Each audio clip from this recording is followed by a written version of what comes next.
Selamat sore, perkenalkan nama saya Budi Mangoloi. Hari ini saya akan menjawab asesmen tengah semester perkuliahan saya, mata kuliah manajemen pergudangan.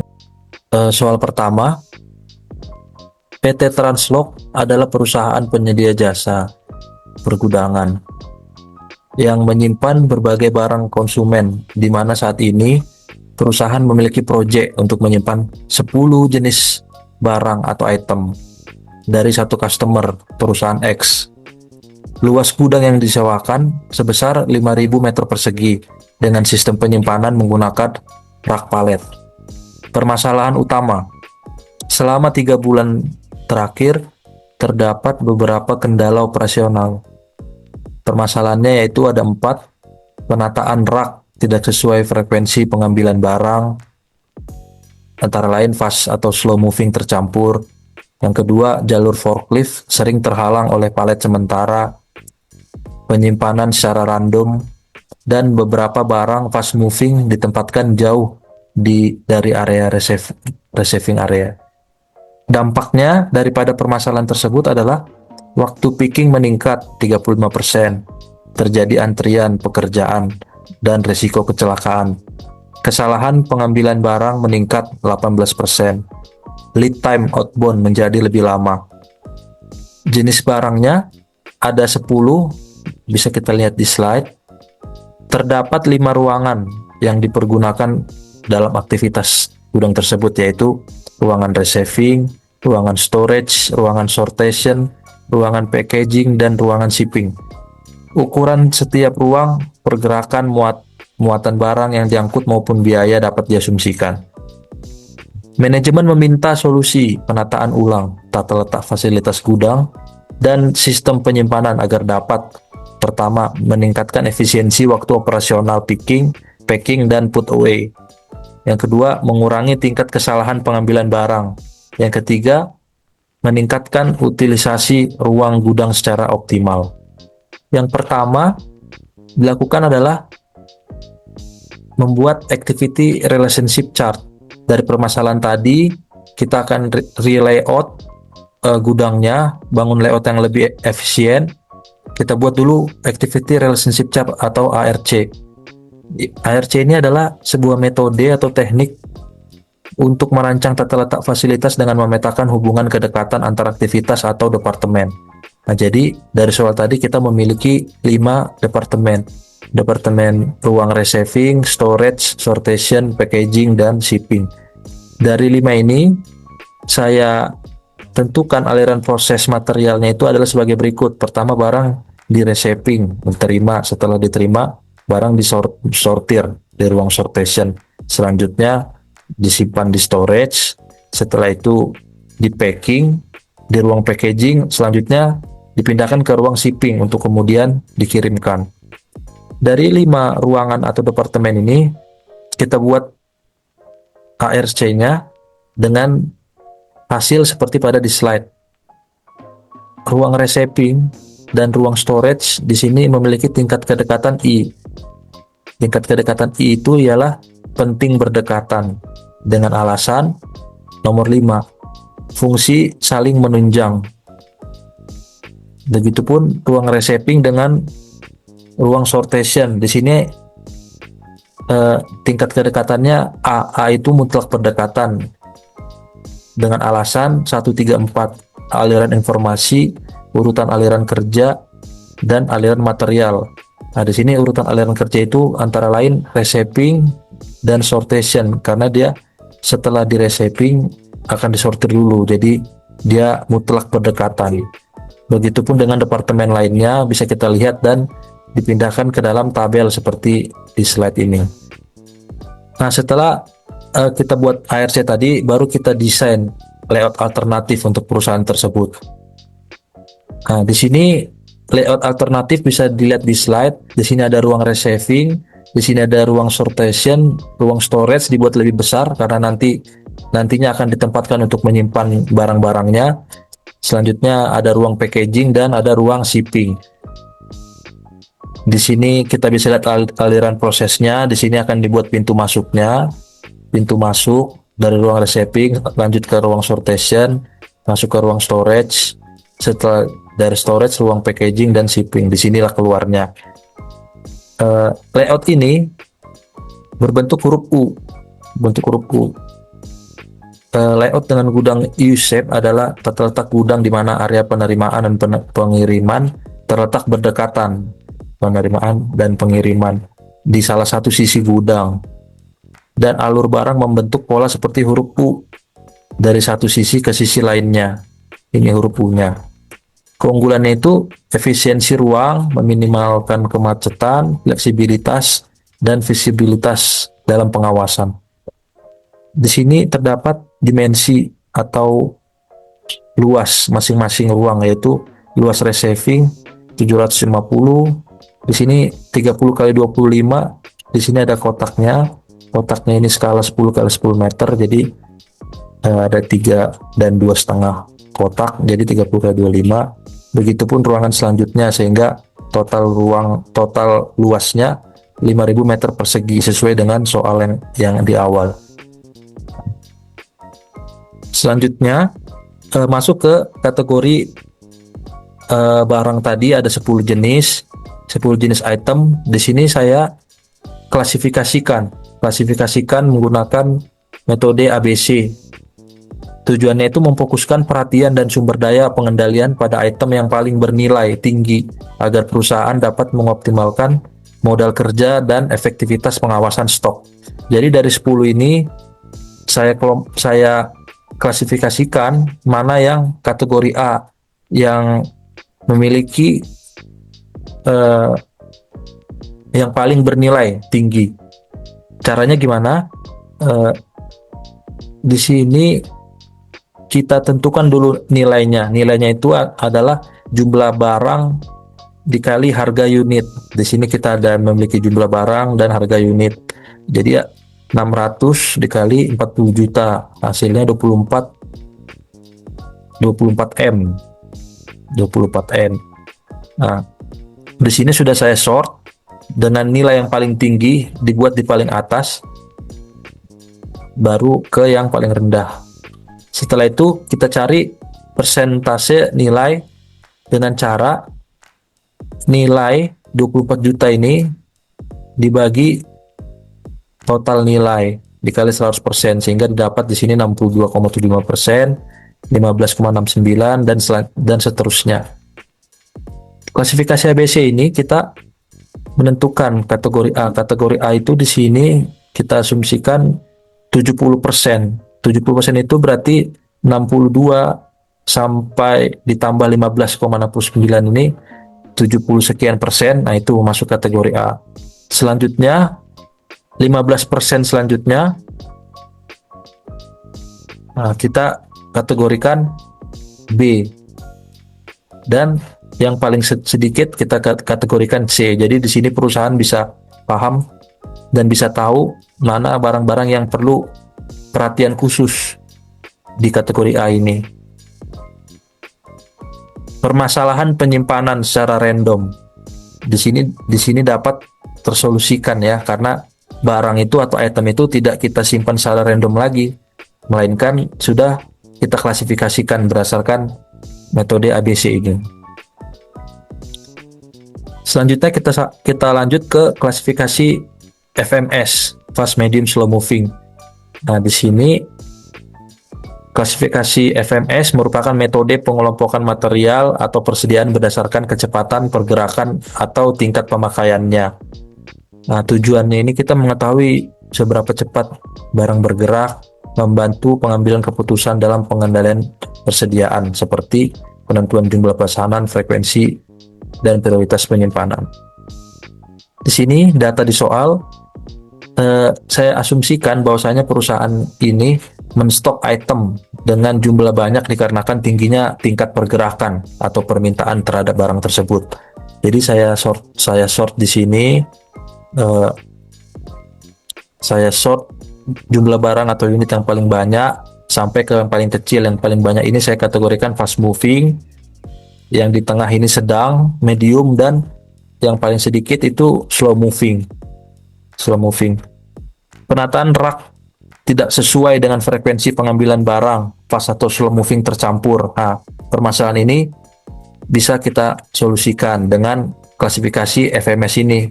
Jadi item dikelompokkan menjadi 3 bagian, fast, medium, dan slow, untuk kemudian menjadi dasar nanti penempatan item tersebut di gudang nanti.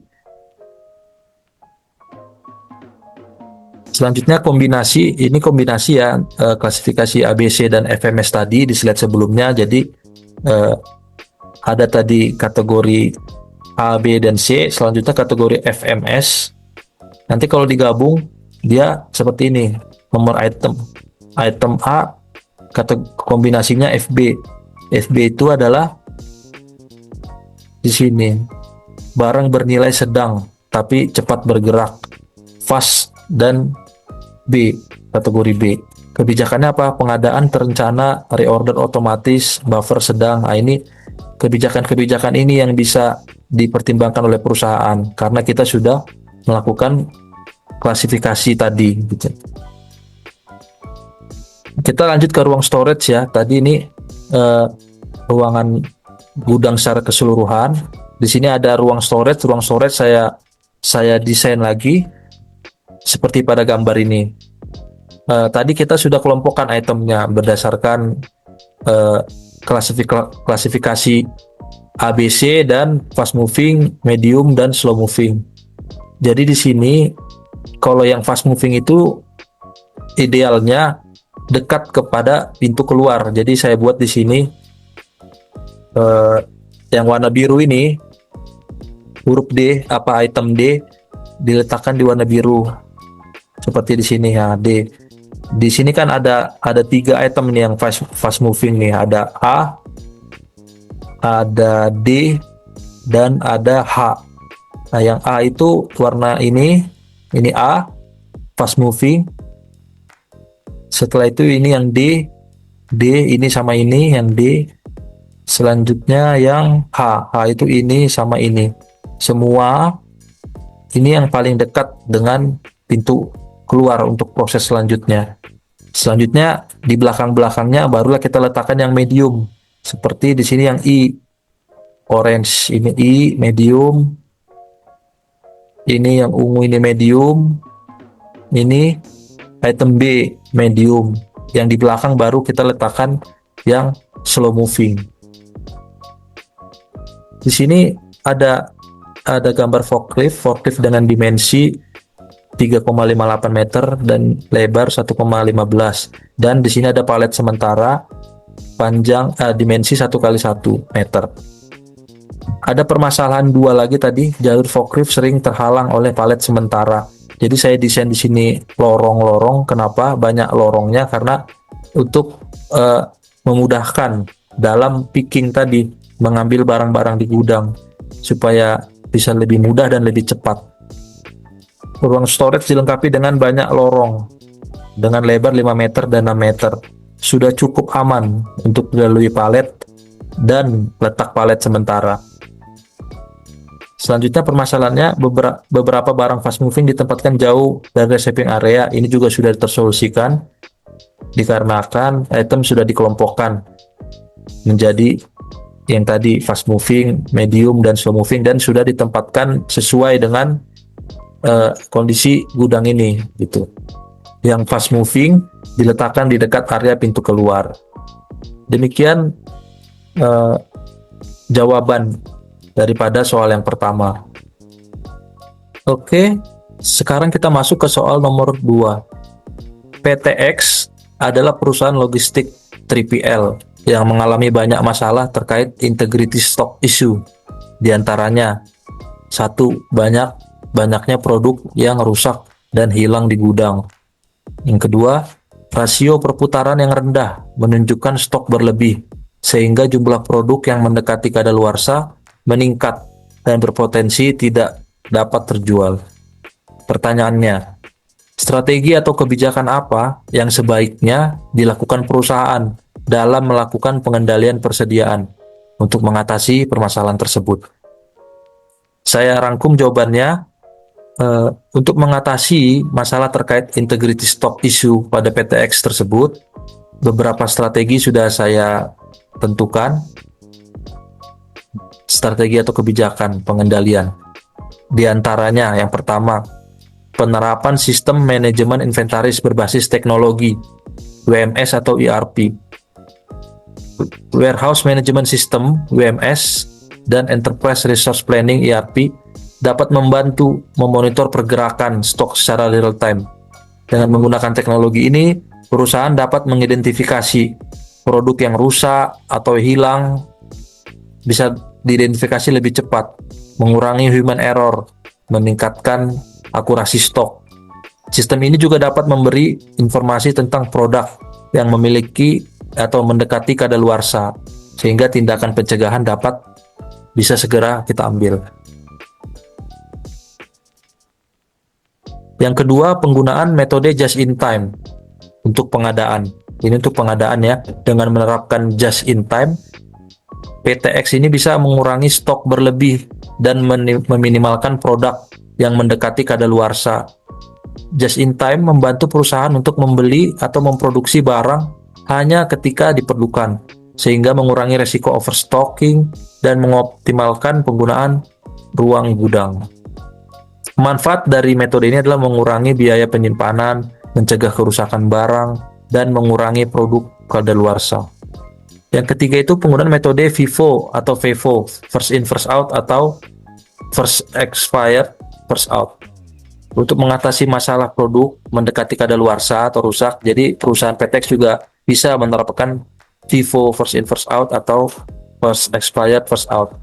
Kedua metode ini memastikan bahwa produk yang umurnya lebih pendek atau kadaluarsa lebih dahulu yang akan dikeluarkan dari gudang. Jadi yang akan mau kadaluarsa itu yang duluan keluar, sehingga meminimalisir terdapat produk kadaluarsa di gudang. Yang keempat, peningkatan pengawasan dan audit stok secara berkala. Menjalankan audit persediaan secara rutin untuk memastikan kesesuaian antara data stok di sistem dan jumlah fisik. Nah, ini yang penting yang ada di gudang. Selain itu, menggunakan pemeriksaan kualitas barang secara berkala, melakukan pemeriksaan kualitas barang, memastikan barang yang rusak atau kadaluarsa dapat terdeteksi sebelum mencapai ke konsumen. Manfaatnya apa? Mengidentifikasi dan mengurangi kesalahan pencatatan stok, serta mencegah produk rusak atau hilang. Yang kelima, implementasi sistem pemantauan kualitas barang. Di sini bisa kita menggunakan dengan sensor RFID, Radio Frequency Identification atau IoT, Internet of Things, untuk memantau kondisi produk secara real time, terutama untuk produk yang sensitif terhadap perubahan suhu dan kelembapan. Hal ini sangat berguna untuk mengurangi kerusakan produk dalam proses penyimpanan atau distribusi. Manfaatnya apa? Meningkatkan visibilitas stok dan kondisi barang, mengurangi resiko rusak akibat lingkungan yang tidak terkendali. Yang keenam, optimasi layout gudang. Merancang layout gudang yang lebih efisien dengan menempatkan barang yang sering terjual atau fast moving di lokasi yang mudah dijangkau dan memisahkan produk yang dekat dengan kadaluarsa agar lebih cepat diproses. Hal ini akan mempermudah rotasi stok yang lebih cepat dan mengurangi risiko kerusakan. Manfaatnya, meningkatkan efisiensi pengambilan barang dan mengurangi waktu penyimpanan produk. Yang ketujuh, kolaborasi yang lebih erat dengan pemasok dan pelanggan. Nah, ini juga penting ya, menjalin hubungan yang lebih erat dengan pemasok untuk mendapatkan informasi tentang stok barang yang lebih akurat, serta memastikan pengirimannya itu tepat waktu sesuai dengan yang kita rencanakan.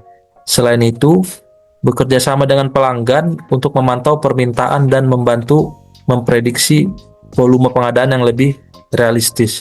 Manfaatnya apa? Mengurangi stok berlebih dan memastikan pengadaan barang yang lebih cepat.